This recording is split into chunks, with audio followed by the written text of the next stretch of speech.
Exam में। Next question देखते हैं 6 नंबर। वह कहता है कि √3 एक अपरिमेय संख्या है, सिद्ध करें। √3 एक अपरिमेय संख्या है, सिद्ध करें। तो इसके लिए हम लोग पिछले वीडियो में डाल चुके हैं कि √3 या √5 या √7 या √2 एक अपरिमेय संख्या है और किस प्रकार से उसे सिद्ध करेंगे। तो आप लोग जाकर के वहाँ पर वीडियो देख लेंगे जिसमें दिया √3 एक अपरिमेय संख्या है, सिद्ध किया हुआ है। नेक्स्ट क्वेश्चन हम लोग देखते हैं 7 नंबर क्वेश्चन। वह कहता है कि √11 एक ऐसी संख्या है। तो √11 क्या है? रूट के अंदर में है और 11 है, एक अभाज्य संख्या है जिसका पूर्ण वर्गमूल नहीं होगा। तो हम लोग इसे क्या कहते हैं? अपरिमेय संख्या, या एक अपरिमेय संख्या होगा। इसके बाद है 8 नंबर क्वेश्चन जिसके अंतर्गत दिया हुआ है 3√27/√48। क्या यह परिमेय संख्या है या अपरिमेय संख्या है, यानी कि इसको लिखना है किस प्रकार की संख्या है। तो इसका हम लोग मल्टीप्लाई करते हैं 3 × √9 × 3 लिख सकते हैं। नीचे वाले को भी लिख सकते हैं 16 × 3। इस प्रकार से 3 × 3 √3/4 √3, √3 से √3 कट जाएगा, 9/4 आ गया। यानी कि यह हमारा किस प्रकार का संख्या हो गया? p/q के रूप में है। हम लिख सकते हैं p/q के रूप में, जहाँ q is not equal to 0, अर्थात यह एक जो है कैसी संख्या हो गई? तो यह एक परिमेय संख्या हो गई। इस प्रकार के ऑब्जेक्टिव क्वेश्चन जो है एग्जाम में देते हैं, परिमेय संख्या होगी। तो इस प्रकार से यह बना हमारा। इसके बाद 9 नंबर हम लोग क्वेश्चन देखते हैं जिसमें दिया हुआ है द्विघात बहुपद ज्ञात करना है जबकि उसके शून्यक दिए गए हैं, यानी कि शून्यक दे दिए गए हैं, शून्यक दिए गए हैं, ना कि शून्यकों का योग दिया हुआ है या गुणनफल दिया हुआ है। बहुत सारे बच्चे जो है वह शून्यकों का योगफल और गुणनफल करके इसको बना लेते हैं, जो बिल्कुल गलत है। क्वेश्चन को बिल्कुल ध्यान से पढ़ें कि क्वेश्चन में क्या दिया हुआ है, शून्यक दिया हुआ है या शून्यकों का योगफल या गुणनफल दिया हुआ है। यदि शून्यकों का योगफल और गुणनफल दिया हुआ रहता, अर्थात अल्फा प्लस बीटा या अल्फा इंटू बीटा दिया हुआ रहता, तो हमको सीधे सीधे मान रख देना होगा। लेकिन यदि केवल शून्यक दिए हुए हैं तो हमें सबसे पहले अल्फा प्लस बीटा और अल्फा इंटू बीटा निकालना होगा। जैसा कि हमारे पास जो क्वेश्चन है, उस क्वेश्चन में जो टेस्ट सीरीज में था उसमें दिया गया है शून्यक दिए गए हैं, अर्थात वहां पे शून्यकों का योग और गुणनफल नहीं दिए गए हैं। तो पहला क्वेश्चन है हमारा, वह है क्या? 4 और 2। 4 और 2 का मतलब हो गया कि अल्फा बराबर 4 और बीटा बराबर 2। अब इस स्थिति में हमें क्या करना होगा? सबसे पहले अल्फा प्लस बीटा निकालना होगा। तो अल्फा प्लस बीटा निकालेंगे तो हो गया हमारा 6 और अल्फा इंटू बीटा निकालना होगा। तो 4 × 2 = 8। अब जो हमारा द्विघात समीकरण के लिए जो फॉर्मूला होता है, जो हम समीकरण जानते हैं, वह x² - अल्फा प्लस बीटा, शून्याङ्कों का योगफल into x plus alpha into beta. तो x² - अल्फा प्लस बीटा का मान हो गया 6x plus alpha into beta 8। इस प्रकार से हमारा एक द्विघात समीकरण लिखा गया, जो कि क्वेश्चन करता था एक द्विघात बहुपद ज्ञात करें। इसी तरह से सेकंड क्वेश्चन हम जो देखते हैं, सेकंड क्वेश्चन में हमारा है -2 और 4, -2 और 4। तो इसके हिसाब से हम अल्फा बराबर -2 और बीटा बराबर 4 लिखते हैं। तो alpha plus beta equal to -2 plus 4 equal to 2 और alpha into beta equal to -2 into 4 equal to -8। अब फिर से हम समीकरण लिखते हैं x² minus alpha plus beta x plus alpha into beta. x² minus alpha plus beta का मान हमारा 2 है, 2x plus alpha into beta का मान -8 है। इस प्रकार से हम लिख सकते हैं x² माइनस 2x माइनस 8। क्या जो है हमारा एक द्विघात बहुपद आ गया, दिए गए शून्य -2 और 4 से।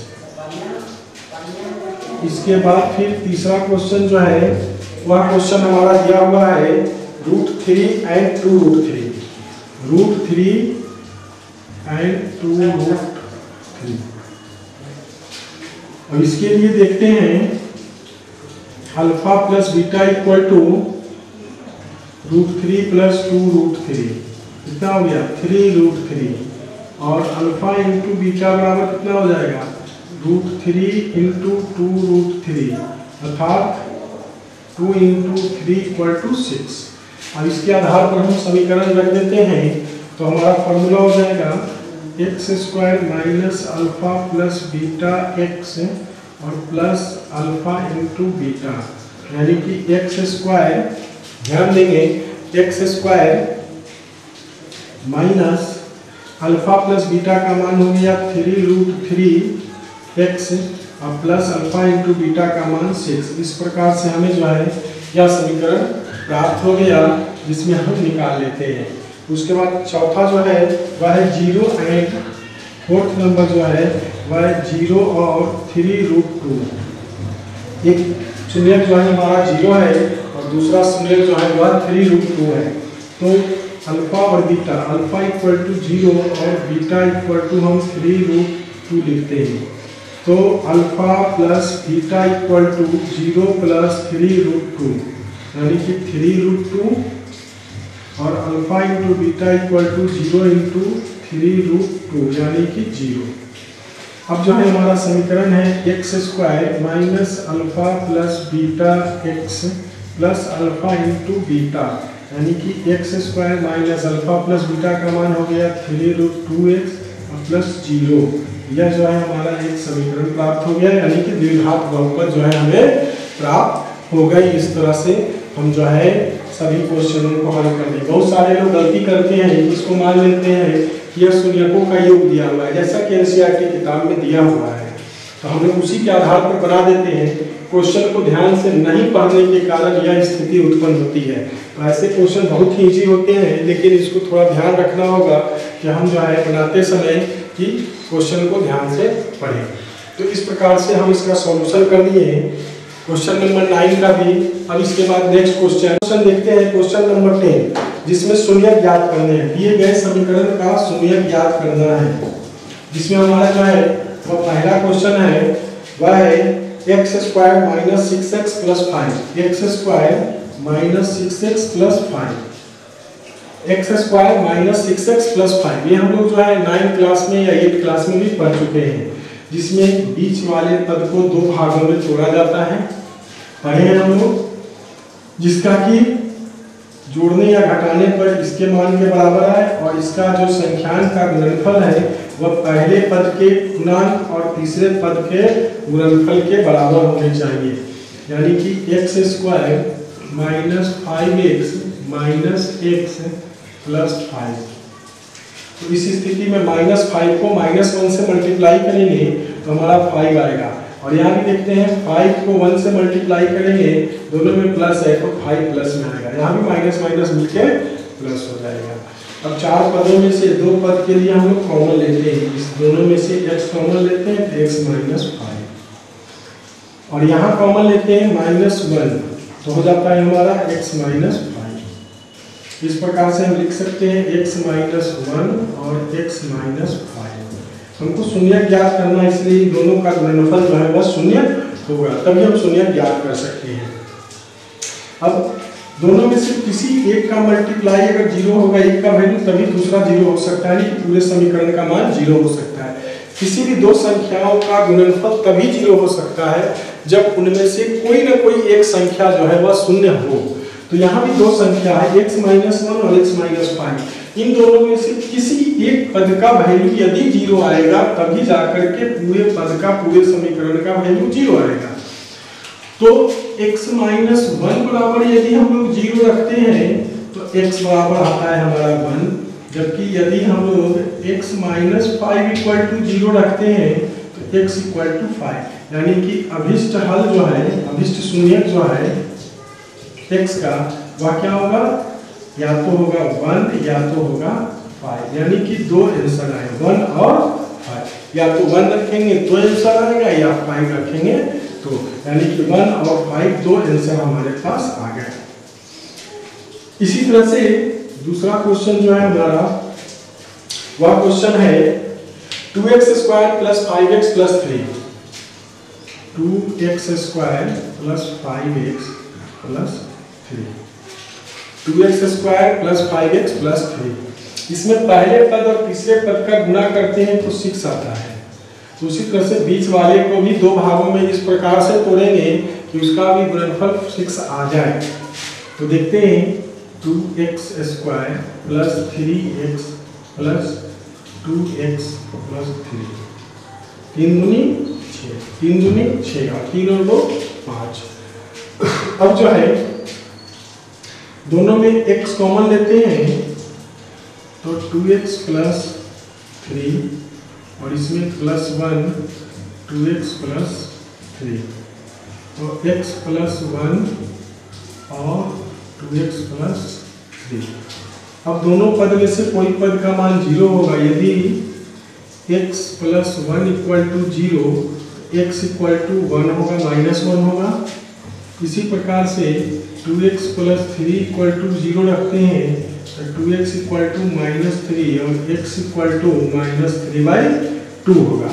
यानी कि दोनों में से यानी x का मान या तो -1 रखें या x बराबर -3/2 रखेंगे तो उस स्थिति में दिए गए बहुपद का जो है पूरा का वैल्यू जो है वह शून्य हो जाएगा, अर्थात वह शून्य कहलाएगा। तो शून्य चर पद x का वह वैल्यू होता है जो उसमें रखने पर पूरे समीकरण का वैल्यू शून्य हो जाता है। हम लोग इसके पहले पढ़ चुके हैं, द्विघात बहुपद है इसलिए 2 शून्य आएंगे। अगर एक रेखीय बहुपद होता तो 1 शून्य आता, त्रिघातीय बहुपद होता तो 3 शून्य आता। तो इस प्रकार से यहाँ भी जो है अभिष्ट हल जो है, अभिष्ट शून्य जो है, शून्य का मूल कहते हैं, वह कौन हो जाएगा -1 और -3/2। इस तरह से 2 आंसर आए हमारे पास। इसी तरह से हमारा जो तीसरा क्वेश्चन है वह है 4y² प्लस y²। तीसरा जो है हमारा वह है 4y² प्लस 4y।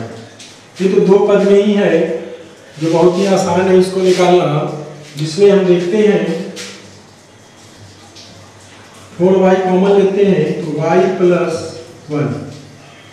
अब यहाँ भी 2 पद है, एक पद है हमारा 4y और दूसरा पद है y प्लस 1, यानी कि दोनों में से किसी एक का वैल्यू 0 हो जाएगा। यदि 4y इक्वल टू 0 लेते हैं तो y इक्वल टू 0/4 यानी कि 0, और फिर उसी प्रकार से y प्लस 1 इक्वल टू 0 रहते हैं तो y इक्वल टू -1, यानी कि y बराबर या तो 0 रखा जाए या -1 रखा जाए। उस स्थिति में जो है इस दिए गए समीकरण का वैल्यू जो है वह शून्य हो जाता है। यानी कि शून्य किसका कौन हो गया, इसका शून्य हो गया हमारा कौन, तो y का मान या तो 0 या फिर -1 हो गया। इस प्रकार से यह क्वेश्चन हम लोग देखें। इसके बाद एक लास्ट क्वेश्चन हमारा था 11 नंबर, वो है डिवाइड। जो x के power cube plus 3x plus 1 से डिवाइड किया गया है, किसमें x to the power 5 plus 4x cube minus में -4x cube plus x² plus x plus 1, इसको डिवाइड किया गया है इससे, यानी कि डिवाइड करना था। इस स्थिति में हम x के पावर क्यूब है, यहाँ x का पावर 5 है, पहला पद बराबर करना है तो हम x के पावर 2 से मल्टीप्लाई करते हैं।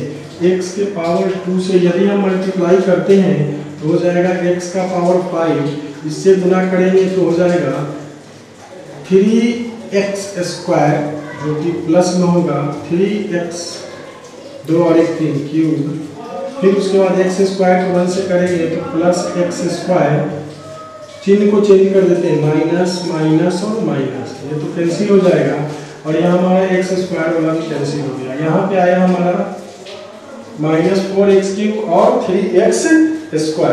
इस तरह से हमारा कितना हो जाता है 7x²। सॉरी, यहाँ पे माइनस होना चाहिए था, क्वेश्चन में गलती लगता है, -3x, सॉरी -3x। उस हिसाब से यहाँ पे हमारा हो जाएगा माइनस और इसके कारण हो जाएगा प्लस। अब जो है यह जो हमारा आया वह आ जाएगा -x³ प्लस x प्लस 1। अब जो है x³ है, यहाँ पे x³ है, अब यहाँ माइनस में है, यहाँ प्लस में है, तो -1 से अगर हम मल्टीप्लाई कर देंगे तो हमारा आ जाएगा -x³ minus minus plus 3x और माइनस प्लस -1। चेंज करते हैं चिन्ह को, प्लस माइनस प्लस, ये कट गया, कैंसिल हो गया हमारा।